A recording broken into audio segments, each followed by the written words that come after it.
mga kalodi! Gusto ba niyo makatipid na kagaya ko?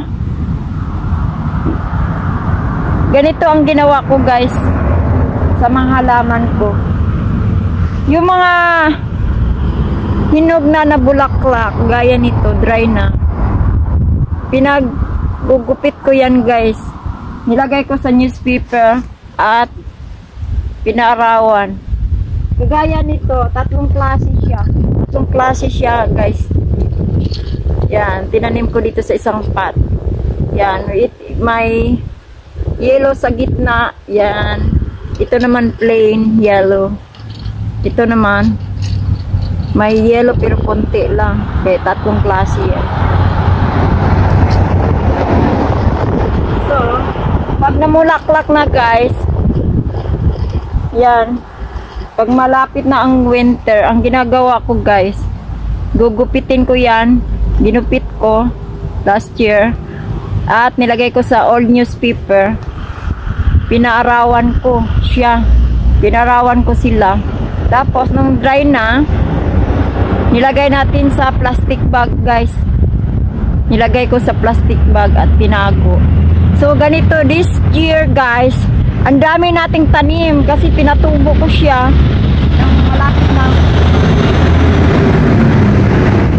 So malapit na ang summer, pinatubo natin siya. Yan, dito tayo, sorry, dito tayo sa gilid ng kalsada kaya may ingay. Yun. Yun nga guys. Pinaghiwalay-hulay ko sila at pinatubo ko sila guys. So ngayon, ang dami nating halaman na ganito. Hanggang likod yan, doon sa kabilaan guys, yung halaman natin. Na ganito, itong mga halaman na to. Yan. Buong paligid natin guys, na wala tayong ginastos, diba? Yan, nakatipid tayo. Yan. Na wala tayong ginastos. So, gayahin ninyo ito. Ang tips ko sa inyo guys. Sana malaking tulong ito para sa inyong video na to. Yan guys. Mamimitas tayo. Tulungan nyo ako. Yan. Hiwalay natin guys. Dami na dami na natin napipitas. Hiwalay na naman natin at next year marami na naman tayong mga bulaklak na ganito. Hindi na natin kailangan bumili pa kasi marami na tayong naipon na seeds.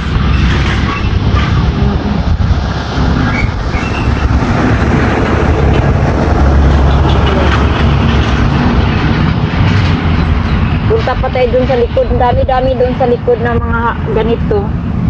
Marami tayong maiipon.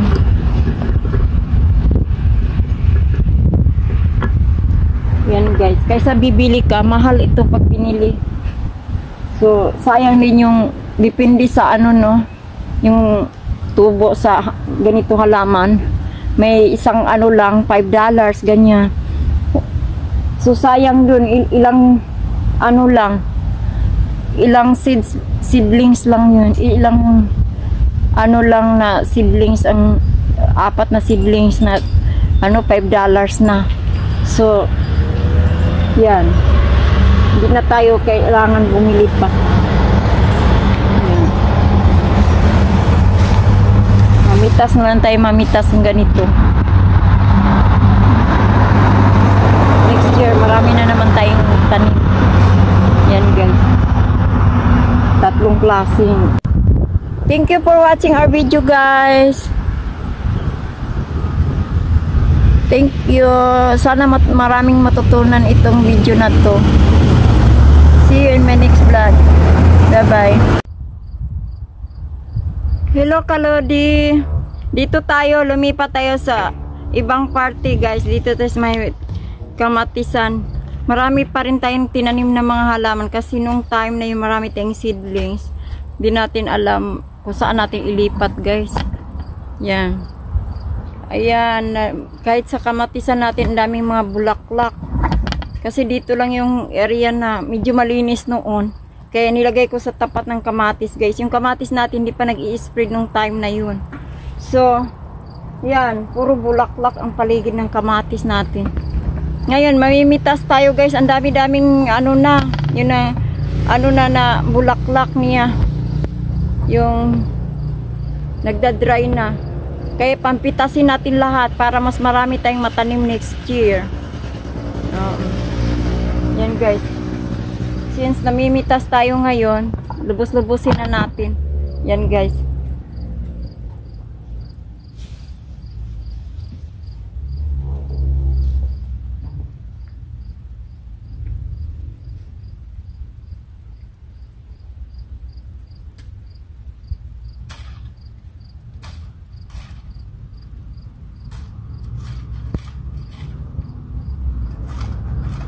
Hirap pag may gloves.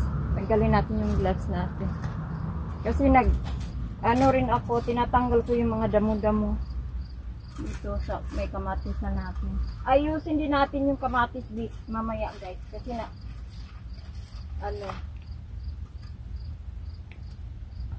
marami kaming time ngayon kasi wala kaming work.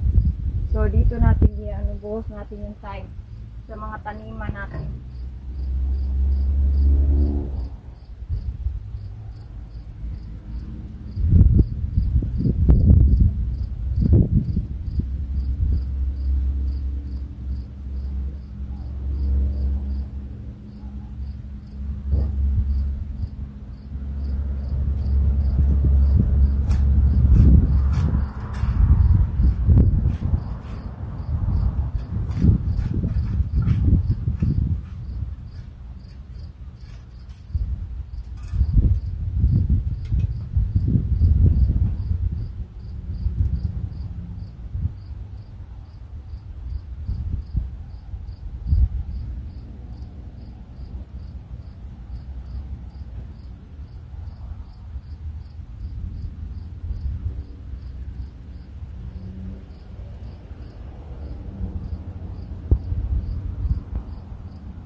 So ito, marami na tayong mapatubo dito guys.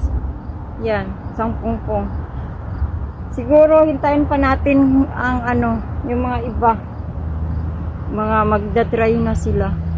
Yan, kagaya nito, mahinog. Yan guys. Hintayin natin yung iba kasi ang daming bulak. Thank you for watching our video guys. Thank you. Sana maraming matutunan itong video na to. See you in my next vlog. Bye bye.